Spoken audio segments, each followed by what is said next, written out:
Welcome to the pop. Welcome to the pop. On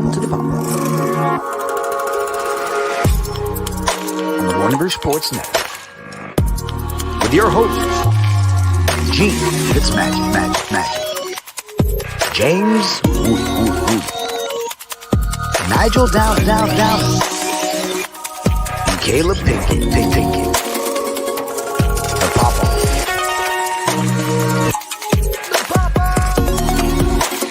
Welcome to the pop off.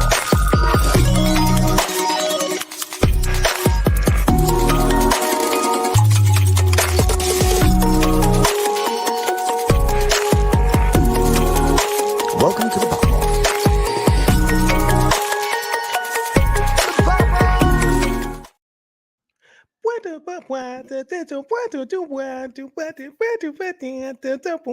It's a whole vibe, y'all. It is the whole vibe. Welcome to the one, the only, the pop off. Let me just get this lighting right here. Oh, that's better. Yeah, a little cool. Okay, there you go. We in here. What's up, y'all? My name is Nigel Downer. I'm going to be driving this ship today. We're going to have a whole bunch of fun. But listen, I could not navigate through the sports world. Yeah, I was going to say sports and entertainment world, but I was like, we're not really touching on it. We might.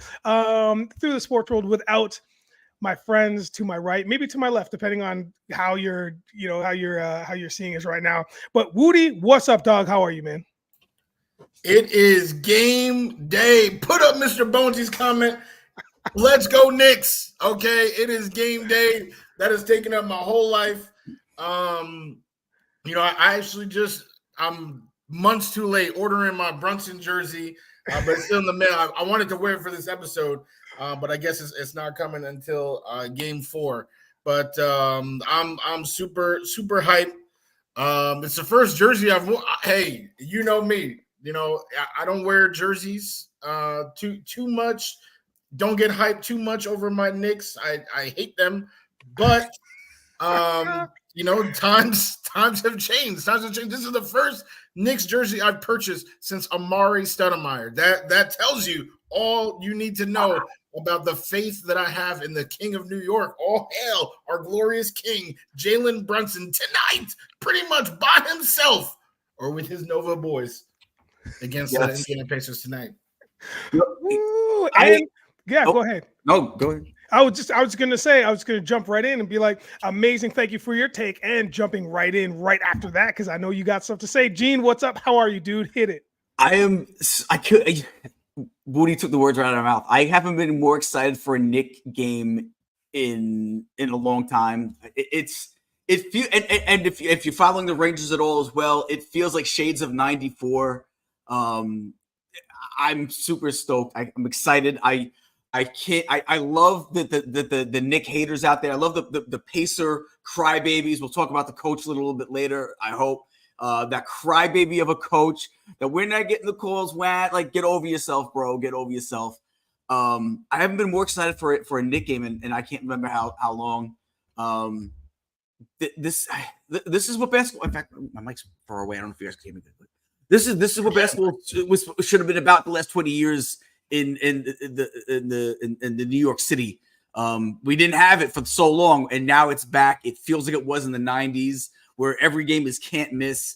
And you're right. Like when they brought in Josh Hart, I said, nah, he just fits this team. When they brought in Dante DiVincenzo, I said, nah, he fits this team. These three guys that have been playing together since college. When they first got together, I'm like, all right, well, maybe they'll find something, but let's face it, Dante DiVincenzo is Dante DiVincenzo, Josh Hart is Josh Hart. They have played so much better in their careers now with they're all playing together. It's like Voltron, right? Like they were good separate. They became great together. And watching these dudes play together every game is like such a treat. You can't not fall in love with this team. Every guy on this team is a guy that you want to root for. I think even if you're not a Knick fan, if you just followed this team, you'd have to love this team. They're that impressive, and they're just that fun to watch. That's it. That's not it, because we got more to talk about on the Knicks right here. And you know what? Here's the thing, and I said it before. I said it a couple years ago when the Knicks made the playoffs last year. the NBA basketball is better with the Knicks in it. We all know this. With the Knicks, with the Lakers, there's just certain franchises that the sport is better with a certain team in it because of the following, because of the history. That's just the way it is, right? And speaking of followings and histories, I got to jump right into the fit today. My fit in particular. We're going to talk about this real quick, and then we're going to bounce. If you notice, I got this amazing hoodie on. You know what it is. Yeah. Official Nike ladies WNBA hoodie. Why am I wearing it? Well, let's connect it to the hat today. We got a Toronto. Look at that. Just a nice, clean Toronto label right up front, stitched up. And this one's got a bunch of fun like icons on it. So you got the Raptors icon on there. You got the date. Shout out to 1995. We all know the 90s was the best. 90s, it was sick. I know 90s was the best. Snapback, which again, I don't wear a lot of, but I do wear a good hat if I have to. And there's another version of the Raptors logo. We all know what it is.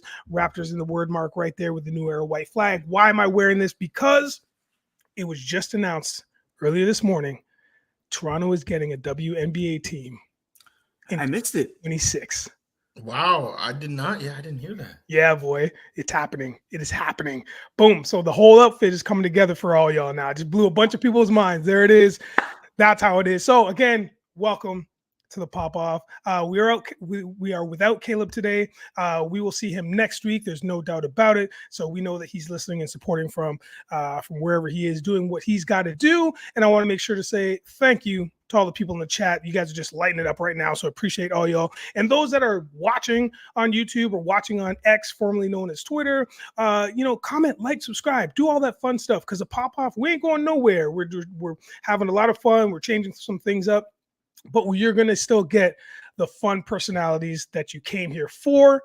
So again, make sure to smash that like button, hit subscribe, and keep the comments going because that helps us with conversation too. You know how it is. You're not new to this. Anyways, let's jump in. We already talked about the Knicks, but let's talk about, can the Knicks sweep the Pacers? Let's just jump into that.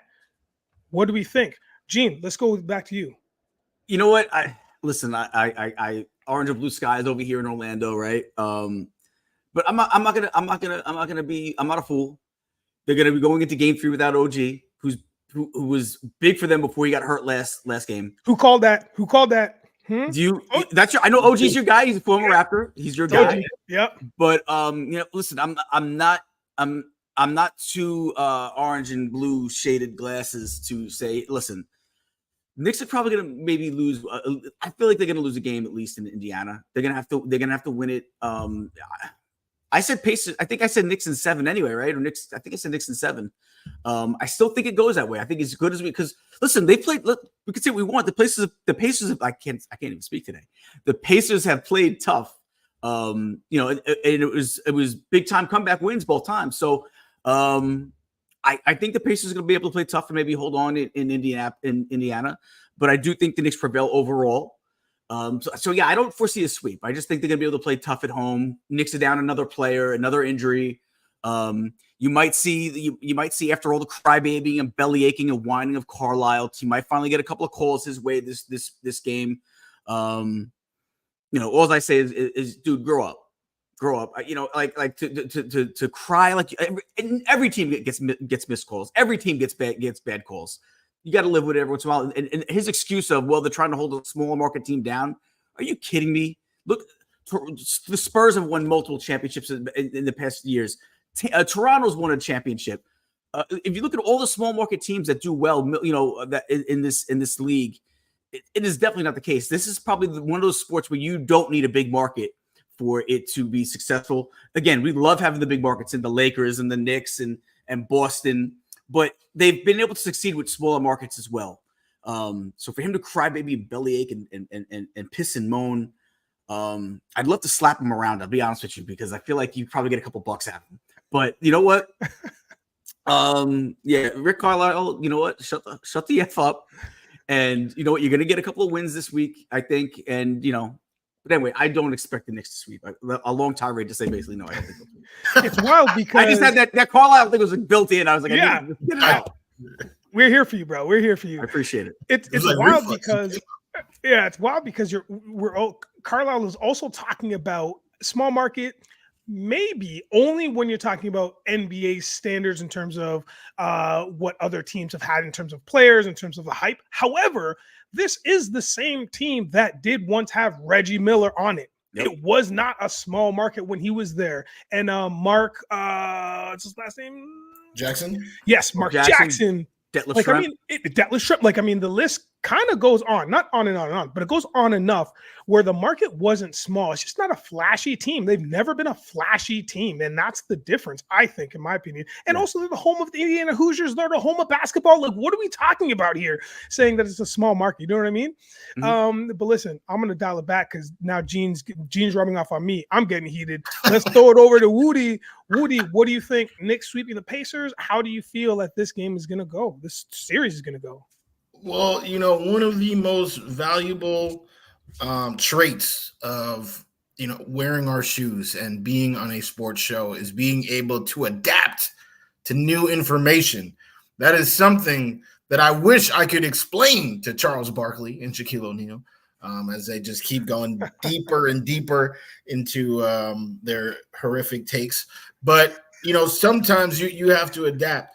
And if OG Anunoby was healthy, I would actually get the broom ready. I think it would be a sweep.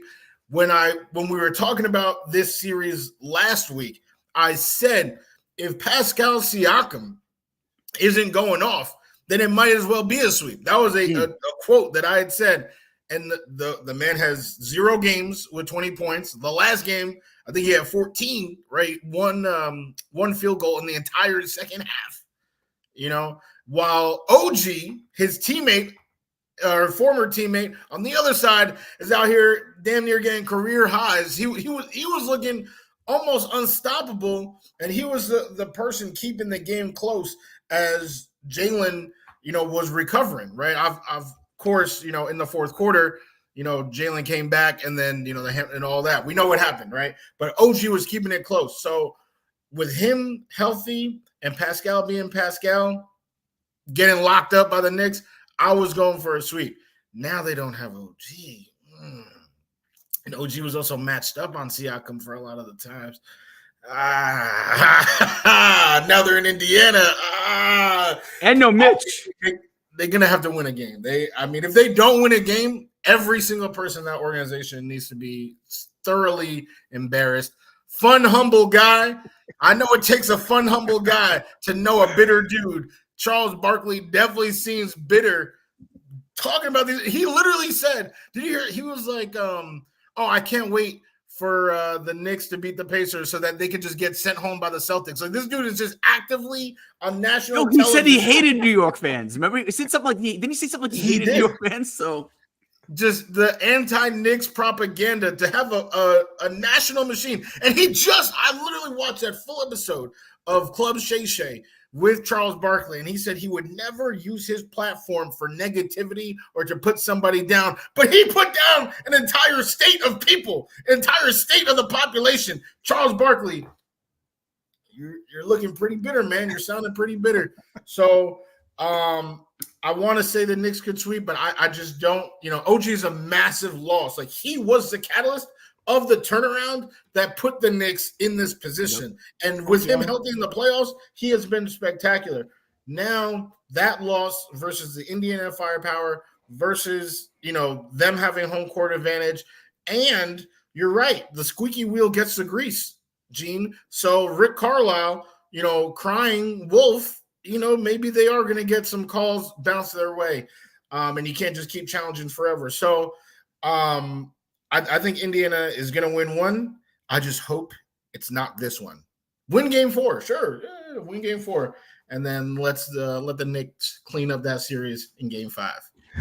Can I just say one thing about Shaq and Charles Barkley? TNT is really missing out on a huge moneymaker with these two. And if anyone from TNT is ever going to watch this, anywhere, if you work for TNT, I don't even care if you sweep the floors at the office, talk to your bosses. Can we please get a reality show? Let's move Charles Barkley and Shaquille O'Neal into a 2-bedroom apartment, a small 2-bedroom apartment, and have a reality show of these two guys living together. It would be the highest grossing show on TNT if we could do that. Please do that, TNT. I'm just saying. I hope the memo gets out there to TNT. If anybody from the organization is listening, watching, tweeting about this show, please make that happen for Gene. Please, I need to see that. Did I tell you guys that I met Shaq? Did I ever tell you guys that? No, you definitely. Let me tell you something. Nigel is like, hey, remember? Let me tell you guys a bit more Cuban. Hey, let me drop this real quick, and then we're gonna move on. So when the All-Star game was up here, a buddy of mine was interviewing the same buddy that I met Cuban with. He was interviewing Shaq. He's like, "Yo, come through. Shaq is here. Shaq's at the Best Buy. He's in the back room. Like, come through." I was like, "Yo, man, sick. All right, cool." So I like get some like very average clothes on. I was like denim shirt, black jeans, because I didn't have anything that would have represented him from his playing days. So I went, got in, and so when there was like a break in the action, my boy Cabby was like, yeah, come through. So I came over, and then Shaq was very nice guy, very nice gentleman. And if anybody's ever met Shaq before, I said this about a lot of NBA players or like professional athletes I've met. When you see them in real life, they're a lot bigger than they are. Most of the time, the actors are smaller and the athletes are bigger, I found. And like, he is massive. And so Cabby's like, hey, Shaq, this is my friend Nigel. Nigel, this is Shaq. And Shaq just looks at me. He's like, yeah, you look like a Nigel. And that's it. He shook my hand, and his whole like one finger wrapped, his fingers were touching his own fingers, like wrapped around my hand. We took a quick pic. It's on my IG from years and years and years ago. But he was a really nice guy. We joked around for a little bit, very quick meeting, but he was a great guy. So yeah, please have him and Charles in the house together. That'd be hilarious. All right, listen. So Game 3 is on tonight. It is in Indiana, and it is at 7 o'clock Eastern. Is that correct? Yeah, 7 p.m. Eastern. Listen, everybody's just got this kind of split. This series is really kind of split, so who knows? It could be anybody's game, but obviously this channel has a lot of Knicks fans, so shout out to the Knicks, all right? All right, great. So with that being said, we're going to stay on the basketball train because I also want to get to the T-Wolves. Hey, man, are these Wolves going to eat some nuggets for dinner? What is happening? Gene, you shook your head. We got to start with you. Listen, did I think they'd win a few games? Yeah, I thought this would be like maybe a 6 games. I got to tell you, not only are they winning, they're just winning. Like they are looking convincingly. Ant-Man is becoming a star right before our very eyes. I mean, he already was on that trajectory, but I feel like this is added to his lore of becoming a star even more now. Dude, I don't even really know what to say. Like those 2 games, is there anybody that's not surprised that they're up 2-0 or that is surprised? Like everybody's got to be surprised about this, right? Like I think a lot of people thought they'd win a game. You thought they'd up on the Nuggets? Moody, stop. Moody, come on. We would have had a soundbite. We would have had a soundbite to refer to. I put this on the docket for us to speak about last week, and for some reason, we missed it. We had too much fun. This topic did not come up. It's better now. It's better that it came up now because now we got a little bit more. We got a little more juice to work with. But continue. Well, I thought it was juicy back then. That's what I'm saying. You would have heard some sound bites that would have made me. You would be calling me Woody Stottle, right? Like I'll be looking like somebody who knew. Because the one main thing that I guess still kind of sounds prophetic is that I think the NBA champion, the 2024 NBA champion, is playing in this series. Right. That's one thing that I definitely wanted to say, because seeing how they just dismantled the Suns, and I know the Suns, they're a disappointing team. They probably, would have lost to OKC, but watching those games, like how they did it. I mean, yes, Ant is a star, but the way they run their offense, like there are sometimes 4 or 5 plays in a row where Ant doesn't even touch the ball, and still it's a 3 in the corner to, Naz Reid or Mike Conley or Cat, or any of those people shoot, broken play, offensive rebound, Rudy Gobert back up. Like their team is such a well-oiled machine on both sides of the ball that I was amazed. I'm not going to lie. I watched 0, not 1, not a quarter of, not a half, 0 Minnesota T-Wolves basketball in the regular season. So these 4 Suns games were my first time seeing them, and I was amazed. That's not to say that I was thinking they were going to sweep the Nuggets or even be too. I knew it was going to be a tough series. That's what I'm saying. So I'm not surprised to see them up 2-0.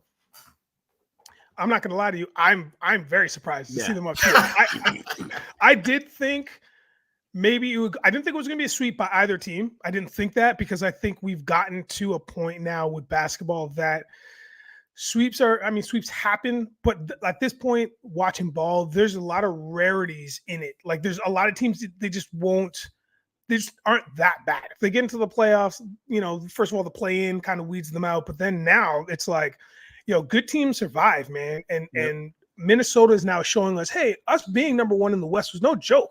It was no joke. Like we're for real.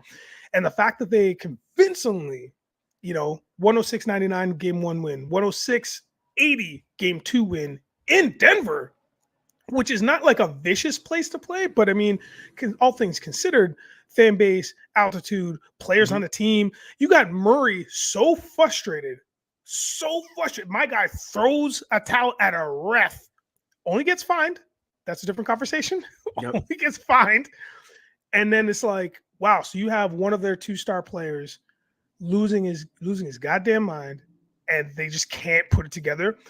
When I watched game 2, I was shocked at how amazing the defense was. The Timberwolves defense was out of this world. Denver could not sink a basket to save their lives. And then the Nuggets, to your point, Woody, the Wolves, to your point, Woody, were just like ball movement, basket, go back, defensive stop, transition, ball movement, basket. It was just like, I couldn't believe I was watching something so classic basketball by the Timberwolves, Timberwolves, you know what I mean? So yeah, who knows? So again, that game, game 3 is that's also tonight. That's 9:30 p.m. Eastern. So you got a couple night of basketball tonight. Yeah, that's what I was gonna say. You got some great games going on tonight. Sure. So if you can, and it's Friday, man, let loose. You know what I mean? Have a drink if that's what you're into. Whatever your vice is, just chill. Watch some basketball with the boys or the lady or whoever it is, because it's gonna be a good one. That being said, since we are talking about the Timberwolves, let's jump into. You know what? Yeah, let's jump into it. Just because we're here, we talked about the Knicks, we talked about the Wolves. Let's talk about a little would you rather. Would you rather have Ant or would you rather have Jalen Brunson as your star player? Woody, let's go back to you. I've said a lot of great things about the Knicks fans, or not the Knicks fans, but the Knicks today, right? I've said a lot of great things, right? You guys are my witness, all right? So there's not just all hate, Here it goes. Go ahead. Relationship. We don't need the preamble. Just say it, Woody. Before Woody gets into it in the chat, if you have something to say on this topic, would you go Ant or Brunson? Please let us know in the chat because I'm curious too. But Woody, go ahead. Definitely in the chat. Let's see how many New Yorkers we got watching the show. Brunson is spectacular. Okay. Ant, that's right, is younger. Mm-hmm. More explosive, a much better defender, probably a better finisher at the rim, but it's close because Brunson is incredible. I mean, inch for inch, right? Like I would probably take Brunson, but it is different being Ant's height, finishing at the. I mean, dude is finishing above the rim, right? So, I have to go Ant. Ant, he is. The better he's just a better talent. He's a better talent. What Jalen Brunson is doing is incredible. This is like, I get like almost like, David and Goliath, like, just not expecting that guy with that frame to do that, like Allen Iverson, like what he's able to do, what he's able to accomplish. He is so skilled, so technically sound that the man is averaging 40 points a game. I'm seeing them. They put in 4 different defenders on him. Neesmith, Nembhard, Halliburton, McConnell, and he's just eating them all up. Like, bro, you're thinking, dude had 1 foot, still 27 points in the game. What he is doing is incredible. But Ant just is the better athlete and the better all-around contributor to his team. Give me Anthony Edwards, not by a landslide, but I want to say it's almost like asking me, would you rather have Kobe Bryant or Allen Iverson? And I think a lot of people in the time, like if you asked that question in 2001, they would probably say Allen Iverson. But looking back, I don't know anybody who is still going to say AI. Right. So who'd you pick?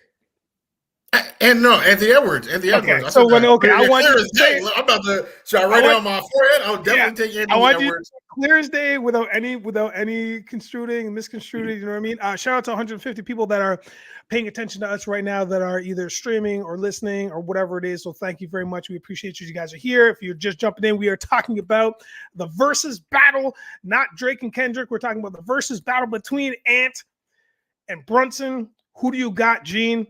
Call it. Well, let's talk about the Kendrick Drake battle. No, we can't. I don't know who I like.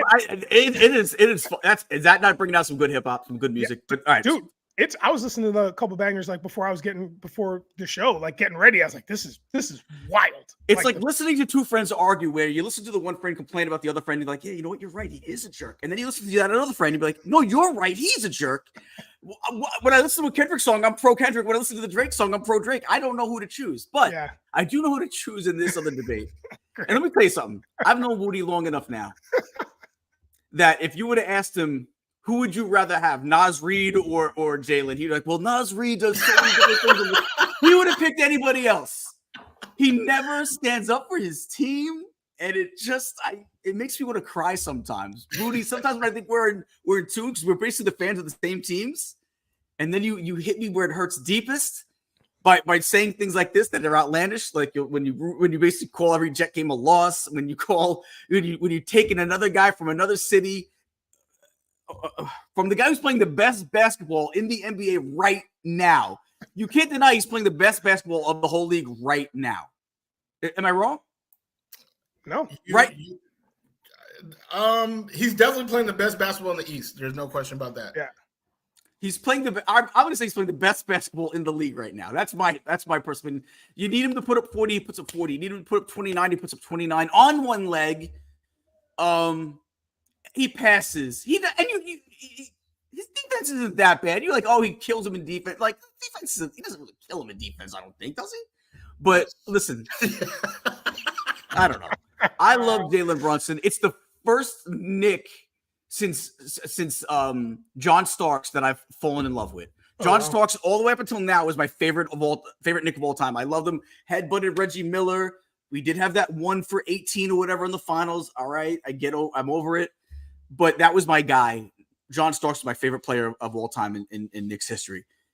And now I finally got a new one. It's Jalen Brunson. And you know what? I'm not going to quit him. I'm not going to quit Jalen Brunson. I would take Jalen Brunson over anybody in the league right now. All right. See, that's a wild take. Like you love Jalen. I love Jalen. He forever has a seat at my table. I just told you I bought his jersey. I know, but we haven't seen it. We haven't seen it, man. We haven't seen it. Let me tell you something. I bet he has an Anthony Edwards jersey in his closet right now. I don't. I already told you. The last NBA jersey I have purchased before this one was Amari Stoudemire. He's one of the few players that I was a huge fan of in Phoenix. Like I have a Phoenix Stoudemire jersey. Oh, wow. And then he became a Knick out the blue, and I had a Knicks jersey. Like he is up there for me for my favorite Knicks. Haven't bought anything since, and now 12 years later, the drought is over. Jalen Brunson jersey, huge fan. But the question, Gene, wasn't who do you love the most? Who is your favorite player? It was who, if you're trying to win, and I don't mean a popularity contest. I mean, if you're trying to win a championship, who is a player you choose? And that player is Anthony, whatever his middle name is, Edwards. You should have made it up. We would have been on board. We would have been on board. Bartholomew. Let's say Milhauser. Bartholomew Edwards. Okay. Put up Wiz's comment right now. Put up Wiz's comment. Because that's somebody else right now who is not blinded by the light of Jalen Brunson. He is not blinded. He sees the truth in trying to win a finals. I'm just saying. Facts. Yeah, we know what you're saying. We know what you're saying, James. And also, go ahead. And Jonathan put up a good point about just in general, just going in. That's true. We've done a great job against them so far. Although I'll tell you what, McConnell's played pretty well. The one guy I thought played pretty well against my shining star, Jalen Brunson, is I thought McConnell actually played pretty well against him. So I would like to see them not keep McConnell on him as much as they did. That's the guy who I think played probably the best defense against Brunson is McConnell. Yeah, fair enough. I don't know why they kept him. I don't know why they could keep him on more often in the game. I guess maybe Carlisle needs to figure that out instead of worrying about the refs. Yeah. Yep. That's true. Oh, can I just say, my boy Deuce? We need something from Deuce. This game, if they're gonna win. I mean, he had at least one 20-point game against the Sixers. But I mean, his energy off the bench. When I run my FanDuel parlays, I'm always hitting the Deuce. 2 threes, 2 or more threes. Well, guess what? If I was doing that this series, I would be dead broke. Because the boy, he had 0 points the first game. He had 4 points this game. Without OG, I mean, he literally just put up near 30 points. That is a void that in this shootout, you need points. And I don't think, it's fair to say, oh, well, now Dante has to get 35. Hart gets 35. And, Brunson gets 55. No, that needs to come from other players. And Deuce is the prime candidate. He has the ability. We need to see him put up something, especially with OG out. Yeah. Wait. Speaking of putting up something, I was going to mention Johnny Boy. He's in the chat. I was going to mention Johnny Boy earlier, but Johnny Boy, hot take. Ant will be coming to the Knicks. He's going to end his career with the Knicks. My hot take, Johnny Boy. I was going to mention you because of the wrestling comment you put in, but now you came in with fire with that. I don't know about that. I think it's a little too early to tell, but. It would be nice. It would be nice. And if anybody's asking, I also pick Ant. I just want to put that out there. Just want to let you know.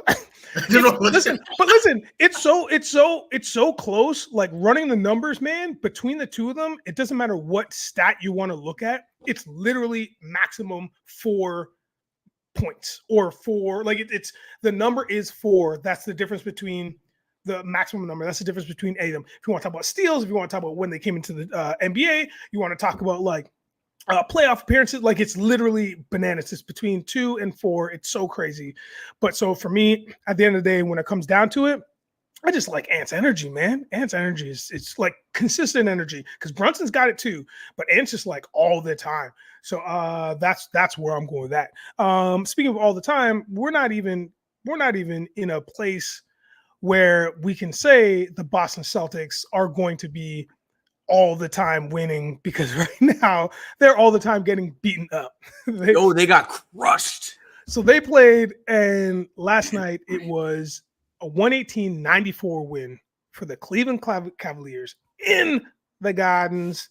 How does that happen? Gene, let's talk about it. They got beat up. Does this mean something new for the Boston Celtics? Does it mean something new for the Cleveland Cavaliers? What's the Celtics outlook? Sorry. Listen, I've always said I think Tatum is the softest star in the league. I've always said it, and I feel like he'll put up 50 points, but it'll be the softest 50 points you've ever seen. It'll be a game where they were already winning by 30 anyway, or they were losing by 30. He's one of those guys. I really do feel like. I always said I thought Brown was the real leader of that team, not Tatum. Brown's the guy. If I was to take somebody from that team and put him on my team, it would be Brown who I'd want, not Tatum. Having said that, I think they'll be just fine. I think they just got caught sleeping at home, and I wouldn't be surprised if they win the next 3 out. Cleveland, and at the same time, Cleveland's not a bum team. They're a good team. They got some solid players over there too. I do think this will probably go 6 or 7. That doesn't take anything away from the Celtics. I think they're just a good series. I think the Cavaliers, I think we sleep on the Cavaliers a little bit because I don't know why we do. Maybe because it's Cleveland and like what else is going on in Cleveland? I don't know. Yeah, you want to talk about small markets now? We can talk about small markets now. That's what I'm saying, right? I mean, what else is in Cleveland? So yeah. But you know what? For the most part, I really do think this was going to be a tougher series than I think people give credit for. The same way Woody said about the Denver Minnesota series. I thought this series would give Boston a little bit of a run for their money. So I'm not completely surprised. To be honest with you, I thought they'd win the 2 at home, and I thought Cleveland would come back and win their 2 at home, and then we'd have a best of 3. But I'm not really surprised. I think the only thing that shocked me is how they beat them. It wasn't a close game. It was decisive. And that's the thing that I think kind of surprised me a little bit. But I still do think Cincinnati. I still do think Boston. I don't know how to confuse Cincinnati and Boston. I still do think Boston wins in the end. So I wouldn't be if I'm a Boston fan. I wouldn't be worried. I thought this would be a tough series anyway. So, Woody, what's your look? Well, the exact opposite. I thought that this was going to be a sweep. You know what? Wait, let me cut you off for a second. Forget about Shaq and Barkley having a show. Woody, me and you need to move into a 2-bedroom apartment and just live life because it would be game time would be pretty catastrophic. I love this so much. I just love the fact that I'm in between you guys and this is happening. This is great. Woody, go on and hit it. No, I mean, yeah, I think the Celtics are a much better team. The Cavs are solid. They're solid, but the Celtics are just far and ahead. I think if Kristaps Porzingis was playing, it wouldn't even be close. But of course, Jared Allen, they don't have him for Cleveland either. But the same thing happened against the Heat, right? They won game 1. Oh, what? They lost game 2 out the blue and then won the next. So I think that's exactly what's going to happen. I'm willing to almost bet. I'm willing to bet money. It's not going to be a 7-game series. 6 games. Yeah. I'll throw some cash on that too. Give me 5. They about to just mosey on down. And they should truly be embarrassed because they are a good defensive unit. And it's Donovan Mitchell. If you shut down Donovan Mitchell, the Cavs they're not going to put up 118 points. It's simple. Evan Mobley's a good player. Darius Garland's a good player, but they're not good. They're not even scoring over 100 if you contain Donovan Mitchell. That's not true for the Celtics because Tatum hasn't been putting up numbers, but they got Jalen Brown. This boy Derek White acting like I don't even know what he acting like. But he's been balling, Al Horford, Peyton Pritchard be playing like he's somebody. Like they just have random people that can get you 20, 15, 30 if you're Jalen Brown. And Porzingis would have been another one of those. But they just have way more firepower. So, yeah, congratulations that you guys got one. Put that on the fridge. It's about to be a sweep from here. You don't think they can win a couple more games? Nope. Wow. Really? Well, I think they win one in Cleveland, and I think it's a best of 3. Yeah, see, here's the thing. I'm trying not to go. I'm trying to figure out how to say my thoughts in order because I was in Boston last year when it was Game 7, Philly, Boston, in Boston for the Eastern Conference semifinals. And as we all know, the outcome was not in Boston's favor. This is a thing that Boston needs to figure out. Look, I'm saying all this preemptively, right? That's what our job is. That's what we do. We do all these hot takes and we say these things without actually knowing the facts until the series finishes. But to get to get beat up like that at home, that's a huge blow to not only your ego, but just the fragility of the team. Like that's just something that's going to be in your head forever, I think, until this series is over. So now they're in a situation where Boston needs to figure it out and they need to send Cleveland a message. In Cleveland now, they have to do that 2 times. That might be a little harder than we all think it is. I think that if Boston loses this series, they're going to blow this team up. They have to blow this team up because you can't because how many seasons are they going to go and get beaten when they've been number 1 seeded or they've been projected to win or all they's things in their favors and they're getting beat by their rivals Philly, which is great to watch, but like potentially Cleveland now, man, they beat Philly. I thought they beat Philly. Didn't they beat Philly? Yeah, I'm sorry. Yes. Sorry. They lost in the Eastern Conference Finals to the Heat. Sorry. So what I'm talking about is Game 6. I think they lost in Boston. I had to go back to Philly. So it was a major game. I can't remember. It's a major game because I was there for it. But pardon me on that fact. But yeah, so the fact that this potentially could be a problem. It's interesting to see. Yes, you're 100% correct. Wait, real quick before we go, because I'm curious because that's a great topic, or that's a great point or great take. Who do you think goes? Because they just signed Brown to that huge extension. Is it Tatum that has to? I can't break them up. I can't break them up. I feel like they're literally on the cusp. If Porzingis was healthy, I personally think they're winning it all. They would win.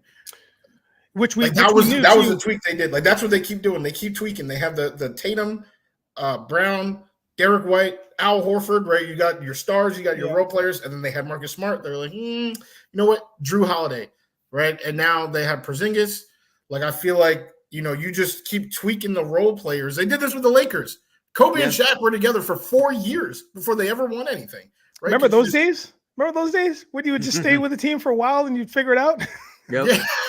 but I mean the Celtics, right? How many years is this of Tatum and Brown? This might be year number 4 or 5. Yeah. Yep. So this is just one more tweak. They're just looking for their Rick Fox, the big shot Bob. And shout out to Canada's own Rick Fox. Nice. Oh, Canada. There it is. You said it with a little bit of French in there. Quebec appreciates you. All right. So we talked about that.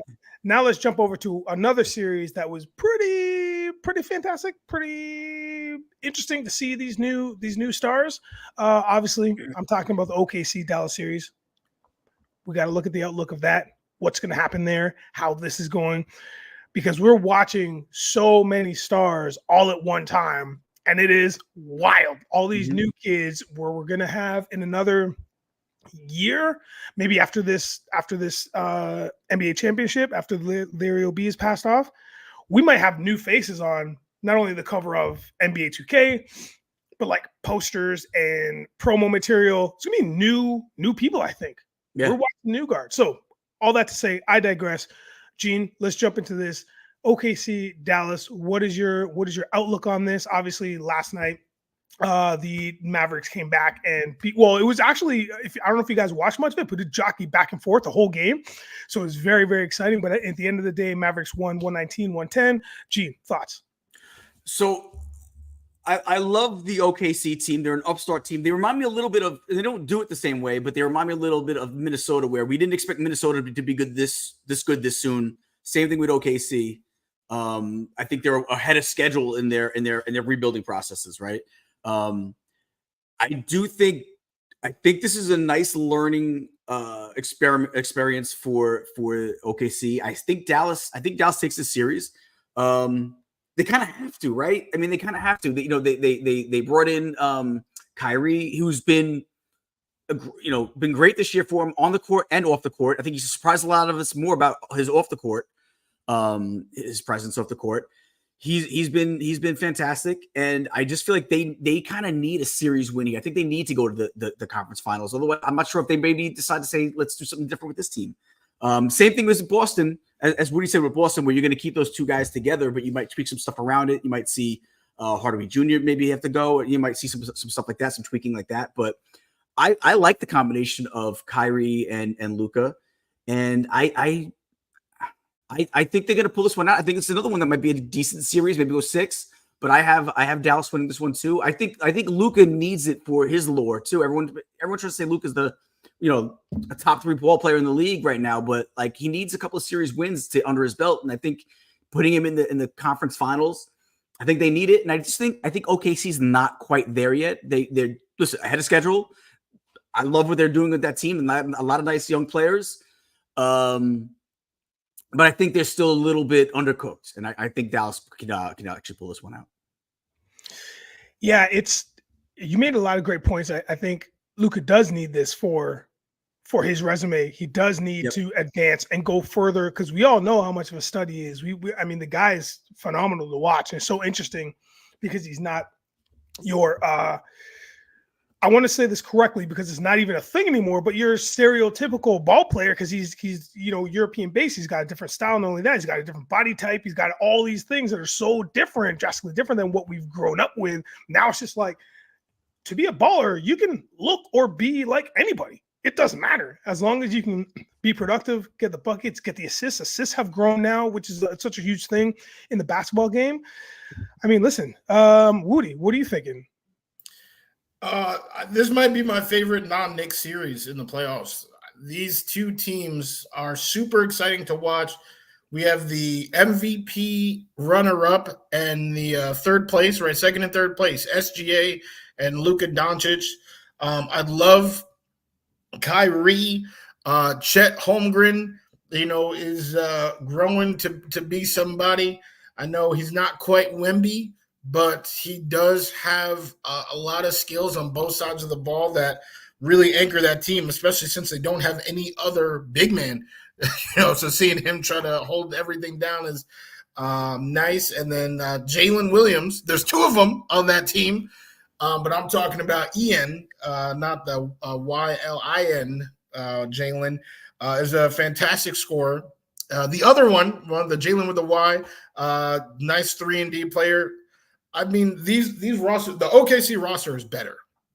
It's better.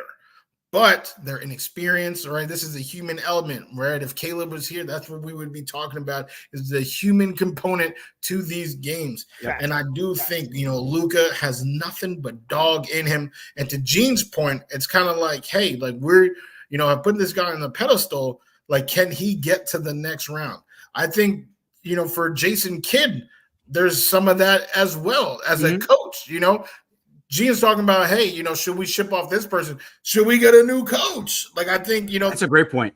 There are certain things there. So I think for Luka, for Kidd, for even Kyrie, who post LeBron James doesn't have the best playoff resume, I think those three, like what they need this, will propel them to win this series in no less than 6 games, because this is, like I said, OKC has the better team. They arguably have the better coach. This is going to be a really, really tough series for both teams. But in the end, if Luka can put the team on his back and, get 35-point triple doubles, then, or if Kyrie can then explode for 40, I don't think OKC has somebody that'll be like, oh, I see your 35-point triple double and raise you they don't have that. Yeah. They're just a bunch of nice, young kids that are good at the game. So I think the Mavs, if they just put up or shut up, they will end up winning this series in 6 or 7. Yeah, I think this is a great series for both teams, no matter who wins, no matter who loses. This is what I'm talking about. And I'm taking a little bit of both information from both of you guys and also sprinkling my little flavor on it, is that because OKC is so young, theoretically, they're so young, it's like if they lose this series, they're only going to have so much more fire in them for next season and all that experience that they've gained from playing a big market team, from playing a team that's got a lot of cachet behind them, a lot of history. I should say a lot of history, but history behind them because they have won a championship. But there's a lot of benefit from that. So I mean, they're kind of playing like a win-win, or it's not even a lose-lose situation, like a win-win situation all around. I think, of course, your main thing is to get the chip. That's what you want. That's what you're playing for. But I feel like even if they do lose in this, I feel like this is a group that's gonna put it back together again, and they'll be even more dangerous next year, as opposed to what we thought. And I think I'm safe saying this, as opposed to what we thought with Sacramento last year. We thought they would be the team again, but they couldn't figure it out as much as they wanted to. And now when we're talking about Dallas, it's like, yeah, man, Dallas, Luka needs this. Kyrie needs this. I don't think it's a little bit more of a lose-lose for them if they don't go far enough, they don't go deep enough, because they're getting older, and we know Luka can be a little bit of a complainer, a little bit of a baby, you know what I mean? So if he checks out, then you have a real problem. But when he's in it and they're focused, and after they get this full year under their belt, who knows what happens next year? Who knows what kind of pieces that they put together and who's on that Dallas Mavericks squad for next year? So it's very exciting. And I agree with you, Woody. This is probably one of my favorites too, outside of the Knicks Pacers. Yeah. So that's all I have to say on that. That's what that rant is. But you know what? We also got to come back to one of my favorite sports of all time, cricket. This is what I want to talk about, is the fact that the West Indies, I want to talk about football, specifically NFL, but I want to talk about the side that is getting a lot of heat right now, which is Austin Rivers. Now, this guy cannot stop dropping hot takes. I use For real. quotations because He's- I'm like, I don't know if their hot takes are just ridiculousness or whatever. I have my own opinions on what he's just said. If you're not caught up to speed, Austin Rivers, he just said, what's that quote? It's easier for an NBA players to play in the NFL or NFL players play in the NBA. But he's like, he can take 30 NBA players and they can play in the NFL, no problem. 30 NFL players, zero chance they can play in the NBA. I put a little bit of my flavor on there, but that's what's going on. I think it's hilarious. Gene, you had a lot of facial reactions as I was introing this segment. Let's talk about it. Austin Rivers quote, his hot take. What do you think? All right, produce itself. So put me on the big screen. Oh, it's time. It's time. Put me on the big screen. Yeah. Oh, So, First off, I got 4 words for Austin Rivers, and you can take it right off. Shut the fuck up, Austin Rivers. Thank you. Here's what Austin Rivers wants to do. He couldn't make it in the league as an NBA player. Now he's trying to say, I got to come up with some hot takes to be a commentator and be able to be on ESPN and everything else. I want to be, that's all he's got left, right? And I love the little beef between him and James Jones from Fox Sports. They're going at it like Drake and Kendrick themselves on Twitter and going back and forth. Those two guys. Listen, are there a couple of guys that could play basketball and switch over to the NBA? Yes. But don't minimize what football is, man. The NBA, from what it was in the 90s to what it is now, you can't even breathe on someone's neck without getting called for a foul. Stop it. Rivers, listen, I love your father. He was a great Nick. But all due respect, you're an idiot. You're a freaking idiot. And again, I think this is just a guy that has no really other career, and he's just trying to put out some hot takes to basically get a commentator, career going. Because it's such an egregious statement to make about how hard it is to play in the NFL. Listen, you got guys with bigger bodies that have been hit for their whole childhood up until they get to the NFL that can't make it in the NFL. You're telling me a guy that played basketball his whole life that could barely get touched is going to be able to make it into the NFL where people get pounded? No, did he? But you know what I'm saying? Listen, it's a guy. To me, it's such a poor attempt of a guy who wants to be somebody in commentating, and that's all it is. It's a guy that's trying to make headlines with some hot takes. He's an idiot, and I wish nobody would even cover this, because let this guy just live off somewhere else. He couldn't make it as an NBA player. I'm sure he couldn't make it as an NFL player either. So I'm sure he wasn't talking about himself. Who is he talking about? Name the 30 guys. I know for years everyone kept saying LeBron James could be a tight end in the NFL. right. Maybe. You know what? Maybe. But I don't think we could ever say that for sure. But give me some of the guys that could have been an NFL player. Name the 30. Like, you wanted to put out the name. You want to put out 30? Name at least. I wouldn't even say name 30. Name 10, bro. Name 10 guys, and then let's try it out. They couldn't even play flag football. Maybe flag football. That's all I gotta say. Woody. that was the pop off. Oh my Lord! I'm just saying, it's a weak attempt of somebody trying to have a secondary career. And shut the fuck up. I'm sick of it. So bad. It's Friday, baby. We popping up. We finally got it, baby. I was waiting for it. I mean, I gotta disagree with Austin, and I mean, hell has not frozen over, but I am pretty much in a very similar camp with my boy Gene Fitzmagic. I got one foot in the camp. I wouldn't go as far as to say, you can still talk, Austin, if you want. It's all right. But I'm not gonna believe you. I mean, yeah, name 10. I really can't think of 10. I think it is much easier, and I know Gene didn't say this, and this is a Woody thought, that I actually think it's easier for an NFL player to come in there. Like, I've seen some of the highlights, some of these guys who are in the NFL, in high school or whatever. I mean, some of them play college. A lot of tight ends, right? Some of the like Antonio Gates is actually one of the better examples. One of the best with footwork, right? Footwork is very tied to basketball, and a lot of former basketball players who go into the NFL have some of the best footwork in the league. Antonio Gates, is one of them, snubbed for the Hall of Fame. Or did he get in? Did he get in? He got in? I thought he got in. I don't think Oh, he got in. Oh, he got in. All right, so he didn't get snubbed. So that's I could be wrong. I thought he got in. And let me say, and just a real sidebar, real quick before you continue, Woody. He's the best example of it, I think, of someone going from basketball to football. I think he's the best example of it. But name some other guys. Like there hasn't been any guys really like that since. Yeah. So I think I would feel comfortable naming 10 guys who I think who are currently in the NFL that I think could put up points in the NBA. And like, because there are a whole bunch of bums out there. Like, no disrespect to some of the players in the league, but you telling me that, CJ Stroud or Garrett Wilson, I don't know if you've seen Garrett Wilson's highlight tape. You tell me Garrett Wilson can't be the 12th man on one of these teams. I mean, was Sauce Gardner with that wingspan? Well, I haven't seen Sauce shoot a basketball like CJ. I haven't either, but I'm assuming he'd be good on D. But he'd be good on D at least. Like shoot lights out. I've seen Anthony Richardson shoot lights out. I've seen Garrett Wilson shoot lights out. Justin Herbert is another one.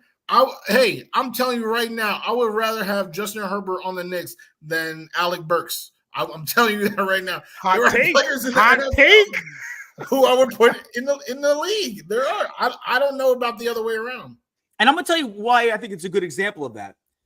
If you're an NBA player, it's not like you could say, "Hey, let's go play a pickup football game somewhere and hit the hell out of each other," right? But if you're a football player, you could go play a pickup basketball game and play basketball pretty seriously on the side.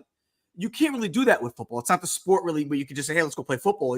Let's go out and buy helmets and shoulder pads and So maybe that's why it's so conducive to be able to see football players be able to shoot better than be able to shoot basketball than would be able to see an NBA player come over and be able to hit someone or take a hit as a receiver, anything like that. There was it's interesting because when I look at that and when I hear those words come out of Austin Rivers' mouth, so I watched the clip. It's like, okay, interesting take.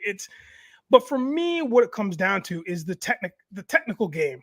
Like Woody mentioned, like the footwork, or like, and Gene, you just mentioned like the actual shot, like your form of things, because those things are very different. For a tight end to reach out for a pass like this, like hands up in the air, you're forming a triangle, to shooting when you're leading with your elbow and using your legs. There's all these different technical things of the game. I'm not trying to just like walk the line of like I'm neither here nor there, but the sports are very drastically different, especially in terms of body type as well, right?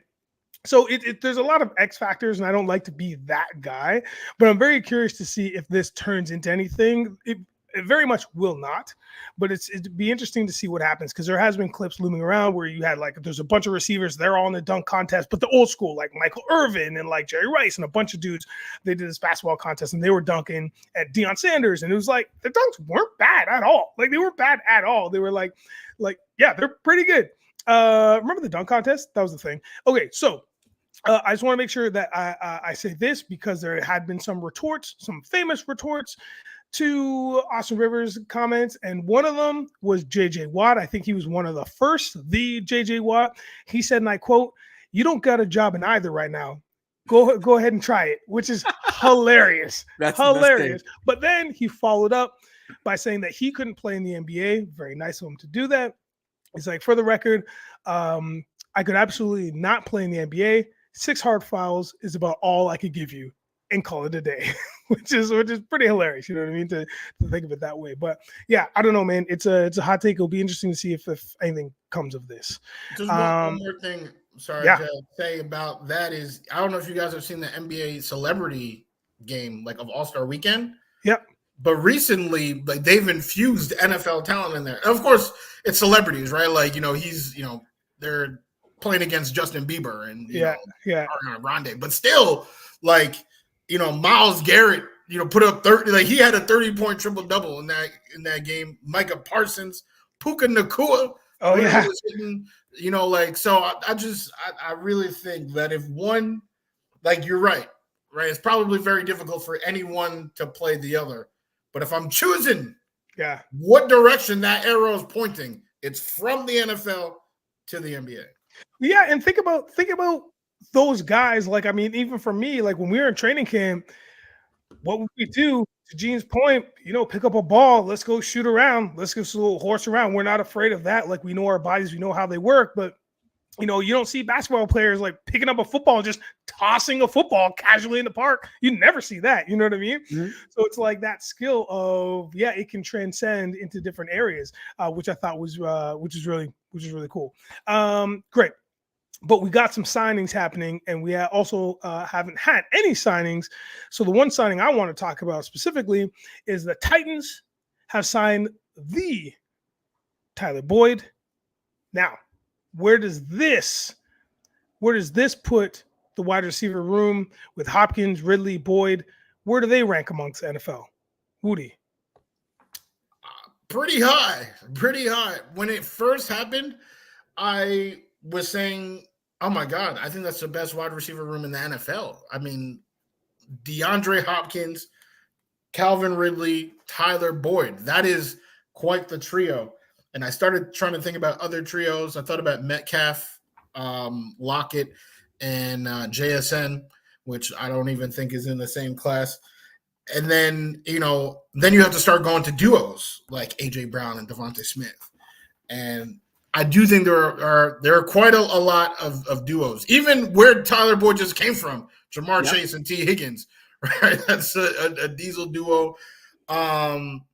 So I there are probably ones where you can argue, but I do think because they have a trio and Tyler Boyd is a really good receiver, I actually think all three of those guys in 2024 are probably a little underrated. DeAndre Hopkins, he's washed up, but he actually has not shown any physical sign of deterioration. His quarterback play completely exploded his last 2 years. His last two quarterback, like the quarterback who played the most games for the last 2 years is not in the league right now.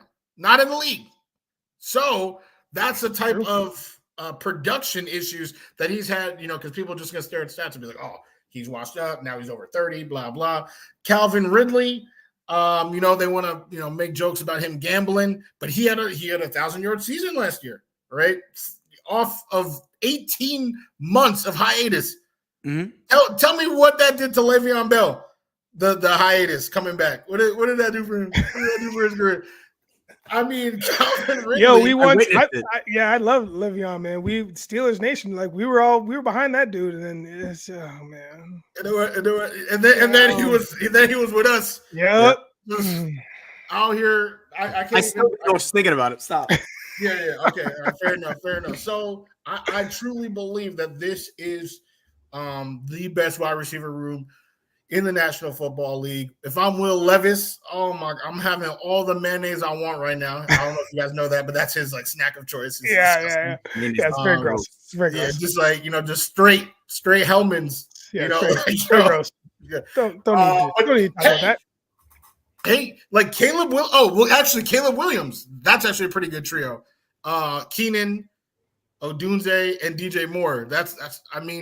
And these are young developing QBs. Like, this is how you develop a quarterback, is by giving them explosive, incredible trios of people to throw the football to, not by giving them Rashad Perriman as wide receiver number one. Sorry, that's a Sam Darnold thing that the New York Jets were surprised that Sam didn't develop when they gave him the worst everything around him. But this is how you do it. It's Will Levis, Caleb Williams. I think those are the two best wide receiver rooms in football right now. Interesting. What else is interesting is what I'm just going to drop on Gene. But Gene, I'm not going to ask you the same question. I'm going to ask you the same, but slightly different. Now, let's not forget about the fact that Will Levis is their starter right now, who is injured. And also, Mason Rudolph is a backup quarterback, and Malik Willis is a backup. Those are the three quarterbacks that Tennessee has. And now we're talking about this trio, Hopkins, Ridley, and Boyd. Gene, give me your take, man. How do you think this trio is going to do with those three quarterbacks?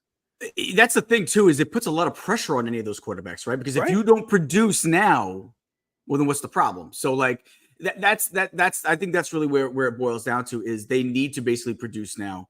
Levis had his moments last year. He had some moments, then he had some not so great moments.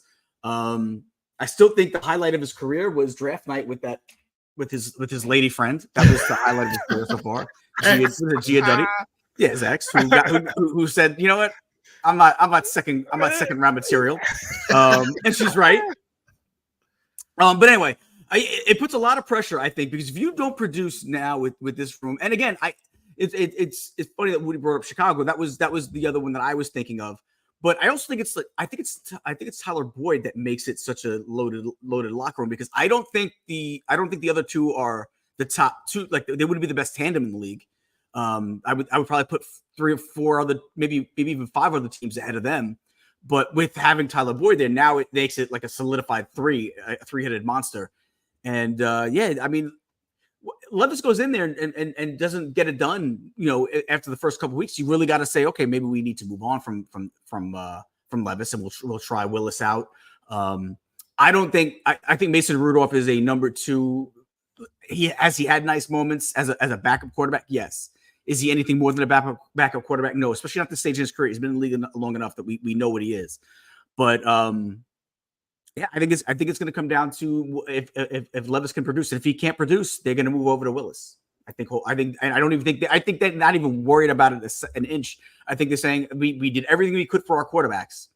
If they can't produce now, then we know that, guess what? Next year they'll be in the market for another quarterback next year. Gene, you're a very passionate Jets fan who loves your team. Yes. Johnny Boy said that he would rather have Garrett Wilson, Mike Williams, and the Yak God. I believe they call him Yak King, actually. Just correction there. Malachi Corley. Then this trio that we just said. Are you team, bleed green, sea green, you pea green? Do you also agree that you would take that trio over? I would be honest. I peed green once, and then I was put on penicillin right away. Yeah, don't pee green. Don't pee it was green. a fun weekend, but it wasn't worth it. Wasn't worth it. No.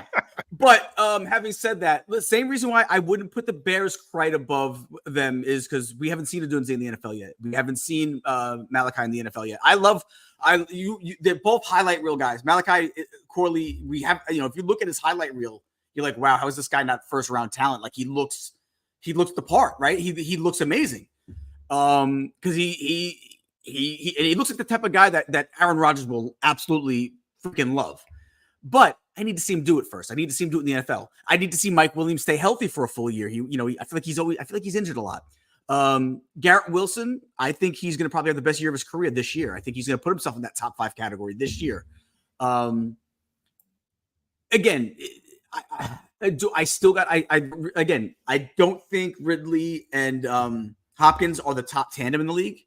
But I think Tyler Boyd makes him the top trio in the league. I don't even think they're even close to being the top duo in the league. Like I said, there's like 5 teams I'd probably put ahead of them. But with Tyler Boyd, it makes him the top 3. It makes him just a 3-headed monster. So I can't put the Jets there. Listen, I'd love to. You know me. I'd love to. I just took Jalen Brunson over the rest of the whole league. Yeah, which is a weird flex, but yeah, okay. But he's playing the best basketball in the NBA right now, but we won't get into that. But yeah, I got to see Malachi Corley go against NFL. Johnny Boy changed it. I think you got worse, man. You got worse. Lazard. What are you talking about? I was actually going to say as a joke when you didn't mention the Jet trio of Lazard, Mike Williams, and Garrett. I was actually going to bring it up because let's face it, Lazard, man. Would you be surprised if he's not around for long? I think the only reason why he's here is because of Rodgers. I think the minute Rodgers left the team, I think he bounces back. I hope he does. I hope he does. I hope so too. I hope he does. I didn't think he will. I think he'll have a better year. He came here. He was sold false goods, man. He was coming here playing with his boy Aaron Rodgers. Whoa, who's that boy with the hot? Who's that? Why is he throwing footballs on the field? Is this a Make-A-Wish kid? Who is this? What? That's the quarterback. Are you kidding me? Like that was Lazard's first year. But now I can just see him running out of the tunnel like just for practice and just jacked up and then just hard stop. Whoa. Hey, man. Hey, hey, Rock, where? What? And I just like slow walk back to the locker room. Sorry, it's just a vision. Very funny to me. If anything, my knock on him from last year was, okay, maybe he didn't play with the quarterback he wanted to, but you got to be professional and you got to like just deal with it and you got to step up. Listen, he could have easily had that in Green Bay if Rodgers would have went down in Green Bay and they would have had to play with a backup. So like, you got to be a professional and you got to deal with it. You got to play with what you're given. I agree. It wasn't like the Jets lied to him. They weren't, they did what Rodgers got hurt. Yeah. I agree, but like with a little bit, no, I'm going to push back only because as a receiver, not so much when you're promised, but when you know who's going to be throwing you that ball, it makes such a huge, like it just, as a receiver, mentally, you just know, because you know what your mark is, the quarterback knows where you're going to pivot, when you're going to, break down, we're going to do whatever your move is. And then when you have somebody else in there who's definitely not the same guy and it doesn't have the same speed or same arm or same what, it's just a different vibe. So it's hard to, again, I'm not justifying any receiver's actions, but it's very hard as a receiver to be like, oh man, damn, I gotta run this route. I know I'm gonna smoke this DB. I know I will, but I know I know this quarterback isn't gonna be the guy to make this route legit. So now I got to keep running this route. DBs get onto it. Once I have my quarterback in there, the route doesn't work because it's like I'm not burning anybody. You know what I mean? But definitely, yeah, whatever. I think that's a huge factor. I mean, of course, the DeAndre Hopkins, right? The Garrett Wilsons can get past that, but an Allen Lazard, and that's not a slight. That's not to say he sucks. It's just to say that, he's not elite. And I don't think anybody was expecting him to be elite. Right. And he just can't do it. So, but now that he has his guy, that he knows the timing, he knows the placement, he knows his breakdowns, let's go. I think Allen Lazard is back. Still not taking them over Hopkins, Ridley, and Boyd.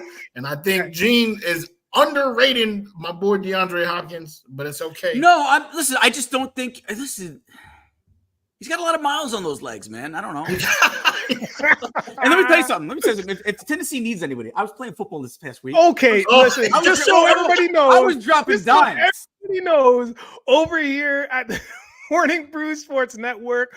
If you didn't see it in any of the chats, but the Knicks versus Pacers game 3, there's a watch party giveaway, a Jalen Brunson signed basketball. It is, I believe, $25 to enter. So please do that. I believe there it is. Boom, right there. So there is a watch party giveaway. Jalen Brunson signed Wilson and an NBA official ball. So go on and enter that. The link is in the chat. If not, head over to Morning Brew Sports Network.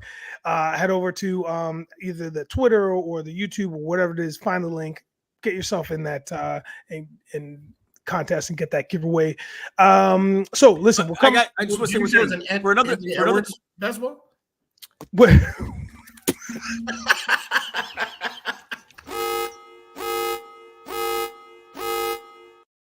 Jesus. I was for another $25. If you want, send it back to me. I'll sign it as well, and I'll sip it back to you. Oh God, don't do that. All right, listen. We're coming towards the end, but there's a couple more things I want to talk about real quick. Let's hit up this topic.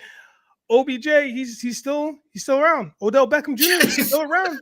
He's still around, kids. Look, does he have anything left in the tank? He has now signed a 1-year deal with Miami worth $3 million. It's obviously got incentives behind it, so it can take that contract up to $8.25 million.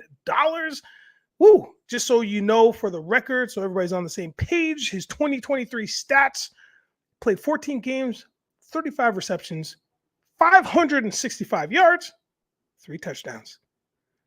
I'm going to give it to Gene. Gene? First, I want to say, I heard that he broke up with Kim Kardashian just recently because of the comments she made about them having good DNA and would have beautiful kids. See, you know what? I wasn't wrong. I flipped the intro today because I was like, sports and entertainment news, but Gene's been dropping nothing but entertainment this whole time. This is more of, I just want to throw my hat in the ring. Okay, Kim, okay. You're single again. You're single again. I'm sorry for you. I got a nice Italian and Irish background. I have a nice red beard. I think we make some beautiful kids, Kim. So you got a lot of baggage. I'm not gonna lie, but I'm willing to overlook certain things. It's not how you win over a girl, though. You don't tell her she has baggage, bro. But she does. I mean, she knows she does. We know, but you don't say it. Like, so you think I just missed my shot? Yeah, 1,000%. I think your complexion messed up your shot. Kim, call me. No, I'm saying I can be something totally new for her. She doesn't even know. Kim. Having said that, good for you. She had a lot of baggage. Good for you, OBJ. You yourself had a lot of baggage, but for different reasons. I'll tell you what. Talk about trios. He doesn't even have to really do much, and that's a solid trio, right? He's going to be, because you can't not cover him. You can't not cover him. I would just think about it, just make him do a fly route every time. Just do a fly route because the other guy, everyone else is going to get open. Who do you double in that scenario? All right. You still double. You still double. Tyreek, but at the end of the day, man, like you can't sneak. I mean, listen, the guy, as long as he's in the league, you have to fear him. You have to fear him because he's a playmaker. He's a playmaker with great hands. For as long as he's in the league, you have to fear him. And because of that, it doesn't even matter how much he has left in the tank. I think he because of the scenario he's in, where there's two phenomenally gifted, receivers on the other side of the field from him. It's going to make him better. It's going to make the other guys better. Again, he doesn't need to do much. He doesn't even need to do much. He could get 15 catches this year, but because he's on the field, it's going to make the other guys even better because you have to account for him. So we're also talking about a win now kind of culture, right? Like Woody, what are we thinking about Miami's move to sign him for a 1-year deal? What's your thoughts behind that? It's up to them or the Jets to win that division. Yeah. Honestly, I was getting ready to poopy. I literally I brought toilet paper to poopy on Odell. We have to get the soundbite of just Woody saying, honestly, I was getting ready to poopy. Wait, what? Continue. Wipe your mess up. Okay, continue. I meant poopy all over Odell's that signing because I've definitely been cracking on it. But Gene pretty much opened up my eyes. Like, yeah, maybe in a vacuum, that's not a big deal. But where he landed, in that offense with that coach and those players, yeah, that is that's a top 5 trio. He said that. He was like, "Oh, I want to talk about trios." I was like, "Damn, that I'm taking that over Garrett, Mike, and Corley, unfortunately." So that sucks. Damn, I just got really upset. Yeah. So I think the Dolphins are positioned to do some work. The Bills kind of they definitely didn't get better. I don't care what anyone says. They either got worse or stayed the same. I think they got worse. But if you want to try to tell me they stayed the same, fine. But the Jets got better. The Dolphins got better. I think the Dolphins, and they're already a good team. What kills them is cold weather, and it's probably going to just continue to kill them. I don't know what's going to happen. So it's up to them or the Jets to win the AFC East. My money is still on the Jets. But damn, Odell, that trio. Wait, you're picking the Jets to win the division? That trio of corners, though. They got a nice You're trio. picking the Jets to win the division, Woody? No, I said I do. What? Hey, where's my FanDuel account right now? I actually put a division winners bet on FanDuel, and I had the Jets. They were my AFC East pick. This is a precedent has been set. I don't think he's actually thinking they're going to win something. Okay. Well, it's still early, right? We're only in May, so we'll see. We'll see what he says come August. July, August. You know what I mean? So we're coming down to it. The last topic I want to talk about, the last agenda thing on the agenda, is who are the best available NFL free agents today. There's a couple left, not that many, but there's a couple left. Do you guys have a couple picks out there? Well, like I said earlier, I was playing football last week and I was dropping dimes. And I'm not on a team right now, so. Oh, jeez. Yeah, you're going to be a walk-on? Is that what you're telling us? You're just going to be a walk-on? You never know. Out there in Miami, I guess? Is that the closest team to you? That's Miami is going to walk on the. Tampa? No, probably Tampa. Oh, yeah. You know what? You might have a decent. I might have a shot there because he's not that much bigger than me. Yeah, you might have a decent chance.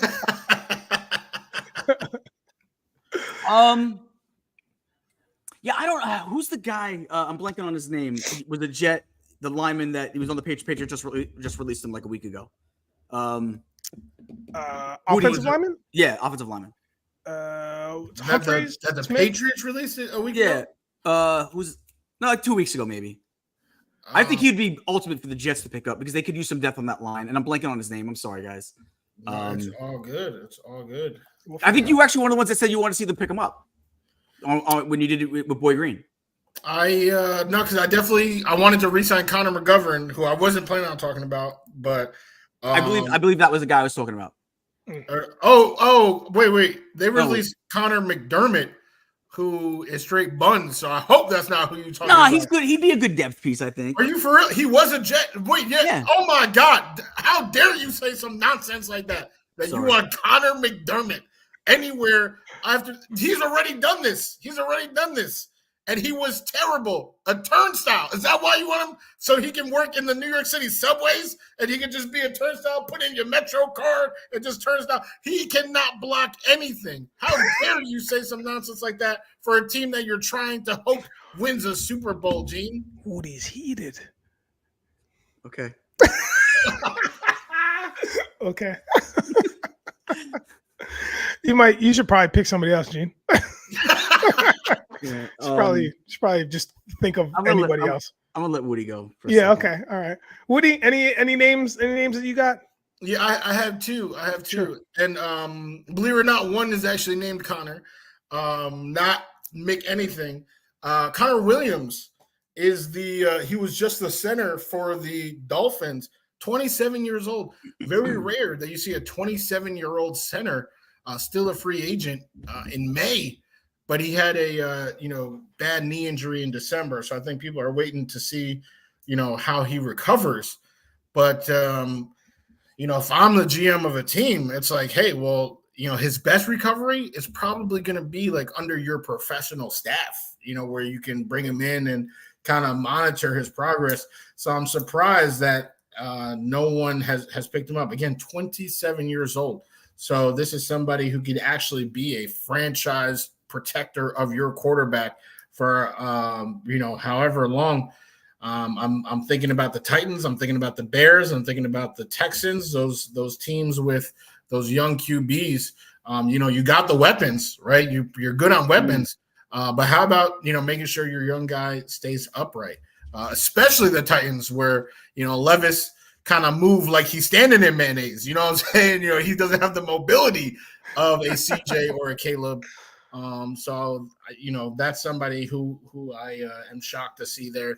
And then the other person who I'm shocked. I mean, if I'm a GM, I'm not touching him. But I'm surprised that nobody else even gave him a look. Is Ryan Tannehill? I mean, it wasn't that long ago where people were saying that this dude was a top something QB in the league.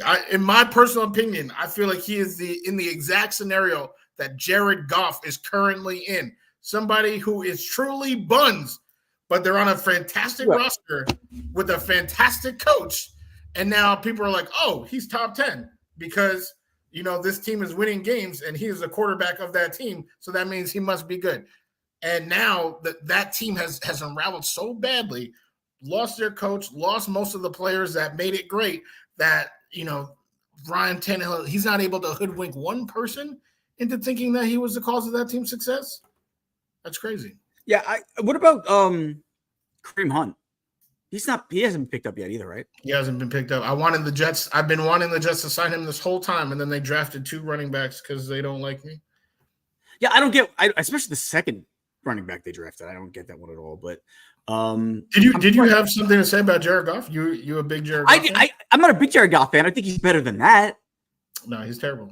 He's literally terrible. Dude, he's not terrible. He is. He's not terrible. He's not. He's all right. He's okay. He's a middle of the pack quarterback. He is Ryan Tannehill. Just kind of I think he's better than Ryan Tannehill. He's not. You'll see. When he gets a roster that is not like one of the best in the league, then he turns back into Jared Goff. That's why he was traded. Like, yes, he keeps finding he's a good game manager. He manages games. He plays with what he's dealt with. He can't uplift anybody, but he doesn't downgrade the team either, though. I don't know. He did seem to be the cause why they lost the NFC Championship when they were up by a bajillion. Yikes! I still think you're wrong. And that is gonna do it for us. Agree to disagree. That's how we roll here on the Pop-Off. Woo! What a doozy! Thank you so much for being with us, for hanging with us for the hot 90 minutes. We appreciate y'all. Don't forget, like, subscribe, share, tell your people, let people know we are doing this and we are having a boatload of fun. Thank you to all the people that were in the chat. We really appreciate you and bringing in new topics and other things for us to talk about the whole time. Do not forget about the Knicks Pacers Game 3 watch party, that giveaway for a Jalen Brunson signed ball. So don't forget about that. I believe, again, the entry link is in the chat. And if it's not, make sure you check out Morning Brew Sports Network. And I'm sure that the link will be there somewhere. So make sure you sign up for that. It is happening tonight. Knicks Pacers, Game 3, 7 p.m. Eastern time. We also have the Nuggets T-Wolves. Is that correct? At 9:30? Yep. So that's tonight. There you go. Woody's ready. Rudy's ready in springtime with his toque on. I love it. Listen, I have spoke way too much. Last words, Woody. Bing bong. Gene. You know what? Again, I apologize for the baggage comment. Kim, call me. I'm Nigel Downer, and there's a very good chance that I'm going to buy a hat today. On behalf of the Pop-Off, on behalf of the Morning Brew Network, thank you so much, and we will see y'all next week.